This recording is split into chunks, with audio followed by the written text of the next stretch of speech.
이어서 교육과 관련된 내용을 보겠습니다.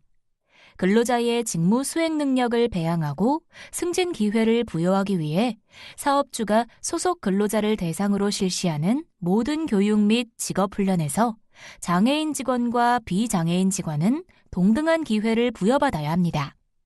이 과정에서 장애인 직원의 훈련 참여를 보조하기 위한 시설이 필요하다면 해당 시설을 배치해야 합니다. 다음으로 배치와 관련된 내용을 보겠습니다. 여기서 배치란 사업주가 근로자에게 직무의 내용과 직무의 장소 등을 정하여 특정 업무에 종사하도록 하는 것을 말하는데요. 신규 채용자 배치와 기존 근로자 배치 전환, 파견 조치, 대기 발령 등이 이에 포함됩니다. 사용자는 장애인 차별금지법에 따라 장애인 근로자도 비장애인 근로자와 동등한 근로 조건에서 일할 수 있도록 배치해야 하며 장애인 근로자를 위해 편의시설이 제공되어야 합니다. 그럼 장애인 근로자와 비장애인 근로자의 동등한 근로 조건을 마련하기 위해 어떤 노력이 필요한지 볼까요? 먼저 장애인 근로자가 비장애인 근로자와 동등하게 건물, 시설에 접근할 수 있도록 해야 하며 사업장에서 비장애인 근로자에게 제공되는 정보가 장애인 근로자에게도 동등하게 전달될 수 있도록 편의를 제공해야 합니다. 또한 필요한 경우 장애인용 작업지시서, 작업지침서를 구비해야 하고 장애인의 의사와 반하여 장애를 이유로 장애인 근로자에게 불이익이 되는 직무에 배치하는 행위는 차별에 해당할 수 있으므로 주의가 필요합니다. 계속해서 장애인 근로자를 위한 편의시설 제공과 관련된 내용을 보겠습니다. 필요한 경우 장애인의 재활, 기능평가, 치료 등을 위한 근로시간을 변경, 조정할 필요가 있습니다.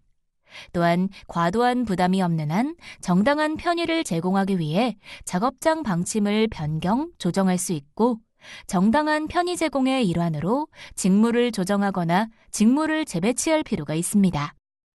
마지막으로 장애인 직원이 편의 제공을 요청할 때 사용자는 이에 대해 신속히 대처해야 합니다. 다음으로 승진과 관련된 내용을 보겠습니다. 사용자가 정당한 사유 없이 장애인을 승진해서 배제하는 것은 장애를 이유로 한 차별에 해당합니다. 즉, 장애나 장애의 영향에 대한 고정관념식 추측으로 장애인에게 승진해서 불리한 대우를 하는 것이 차별에 해당하는 것인데요. 사용자는 장애인 직원이 승진을 위한 근무평점 절차에 동등하게 참여할 수 있도록 필요한 편의를 제공해야 합니다. 다음으로 살펴볼 내용은 정년, 퇴직, 해고와 관련된 내용입니다. 정당한 사유 없이 장애를 이유로 해고하거나 강제 퇴직하게 하는 행위는 차별에 해당합니다. 또한 장애인 근로자의 치료나 재활 등을 목적으로 제공받은 휴가 동안 일을 하지 못했다는 이유로 고용상의 불이익을 주어서는 안 되며 정년, 퇴직, 해고에 있어 비장애인과 동등하지 않게 대우하는 것은 차별에 해당됩니다. 이와 더불어 보조견 또는 장애인 보조기구 등 장애인이 업무상 필요 때문에 사용하는 것은 정당한 편의이므로 업무상 사용하는 것을 방해하거나 해고 등 불이익을 주어서도 안 됩니다.